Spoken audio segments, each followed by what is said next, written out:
படிக்க இன்ட்ரெஸ்ட் இல்லை, விளையாட இன்ட்ரெஸ்ட் இல்லை, வெளியில் சுற்ற இன்ட்ரெஸ்ட் இல்லை, லவ் பண்ண இன்ட்ரெஸ்ட் இல்லை, ஏன் ரீல்ஸை தள்ளுற கூட சில நேரம் முறையாக தான் இருக்குது. ஒரு விஷயம் நல்லா யோசிச்சு பார்த்தீங்களா? சின்ன வயசில் ஒரு லாலிபப் வேணும்னா அம்மா அப்பாட்ட அடம் பிடிச்சி அதை வாங்குவோம். பட் பெருசானதுக்கப்புறம் ஒரு 5 ரூபா 10 ரூபா கையில் இருந்தால் நம்மளே வாங்கிக்கலாம்னு ஒரு தாட் வந்துருச்சுல்ல. அதே தாட் எல்லா இடத்துலையும் அப்ளிகபிள் ஆனால் நம்மளால் அது முடியாது இது முடியாது நெகட்டிவ் தாட் எப்போவுமே வரத்தான் செய்யும். ஏன்னா வயசானதுக்கப்புறம் தானே நேச்சுரலாக ரியாலிட்டினா என்ன அப்படிங்கிறது நம்மளை அடிக்குது. லாலிபப்லாம் வாங்கிடலாம், ஒரு காரு பங்களா வீடு ஃபோனு வாட்ச்சு அப்படின்னு இதெல்லாம் வாங்க முடியுமா? அப்போ அதுக்கு பணம் வேணும்னு நமக்கு தோண ஆரம்பித்தோடனே மைண்ட் ஆட்டோமேட்டிக்காக டயர்டாகிடுது.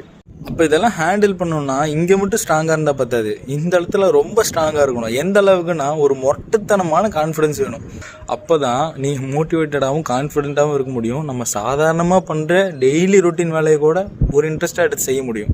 சின்ன வயசில் ஒரு லாலிபப்புக்காக ஆசைப்பட்டிருக்கும் போது அதுக்காக ஒரு ஹோப் வச்சுருப்போம் இல்லையா? அம்மா நமக்கு வாங்கி தருவாங்க, அப்பா நமக்கு வாங்கி தருவாங்க அப்படின்னு.